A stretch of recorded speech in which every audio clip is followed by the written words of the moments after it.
Liverpool have finally returned back to winning ways in the Premier League, and it was Derby Day delight that got them there over the line. What's going on, guys? It is Ketch back with another video on the channel.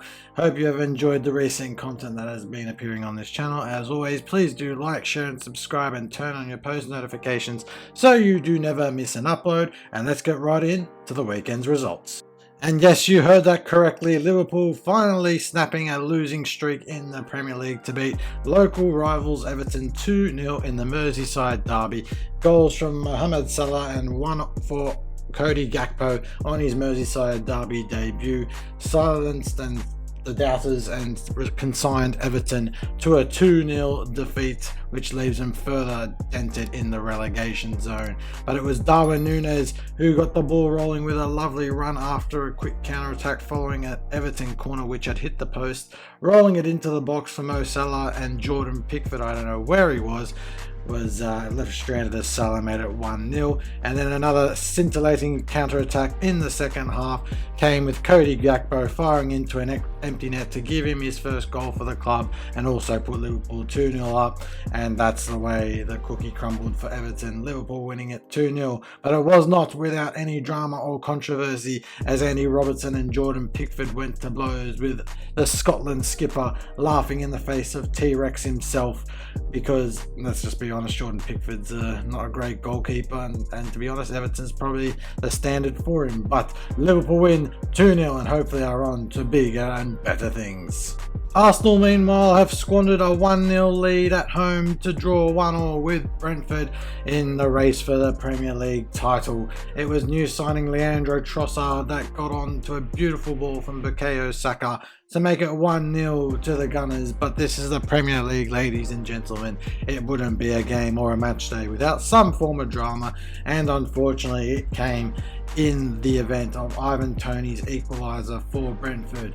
Now, according to the replays, Christian Norgard of Brentford was offside in the build-up to the Brentford equaliser, but I don't know what the match officials at VAR were watching or looking at behind the scenes, but they failed to draw the lines for Brentford's equaliser, and the result of that meant that the goal stood and Arsenal were robbed of 3 points and having to settle for a point, which became even more invaluable to the Gunners when Man City knocked off Aston Villa 3-1 at home the following day to close within 2 points. But it's not all bad news for the Gunners. They still have a game in hand, but hopefully that game in hand against Man City will be a tense and tantalising battle, and hopefully Arsenal can get the 3 points and move one step closer to the Premier League title.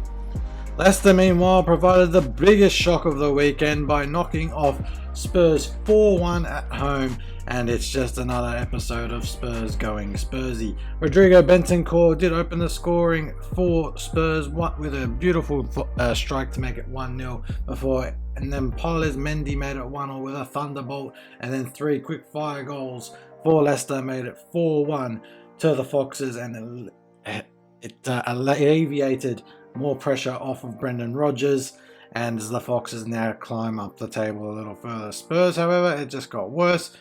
Their goal scorer Bentancur went off with an injury, which is later confirmed to be an ACL, so he is now out for the rest of the season. He'll be out for probably around 6 to 7 months while he recovers and rehabs.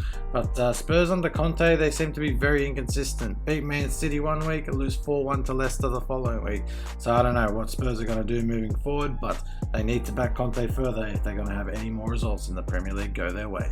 And even in more further VAR drama, Chelsea were denied a clear penalty in their game against West Ham over the weekend. And as you can see from the picture in front of you, it's pretty blatant. Thomas Souček sticks his left hand out to stop Conor Gallagher's goal-bound strike, and for some bizarre reason, VAR did not award this as a penalty. It's pretty clear and obvious to me that this is, an impeding circumstances, and it should be penalised, because he's essentially stopping a goal-bound shot, and I think that should have been a penalty, and Souček probably should have been sent off for that indiscretion, but he wasn't. He got away with it, and West Ham almost actually stole the victory near the end. It was Souček himself, that had a goal ruled out for Declan Rice's offside, so it could have gone a completely different way for West Ham. Chelsea will be disappointed. They had a couple of goals ruled out rightly ruled out for offside, but it just proves there are more inconsistencies happening with VAR each and every week. And speaking of VAR, I thought I'd address this point. I think VAR in the Premier League itself is very inconsistent. Calls that should be called are not being called, and calls that are being called are the wrong call to begin with anyway. I just think they need to get more competent officials in the Premier League and in the VAR room, because clearly the current officials are not doing an up to standard job. But that has been the end of this video, guys. Please do like, share and subscribe if you did enjoy, and I'll see you with another video very soon. Have a good one, guys. See ya.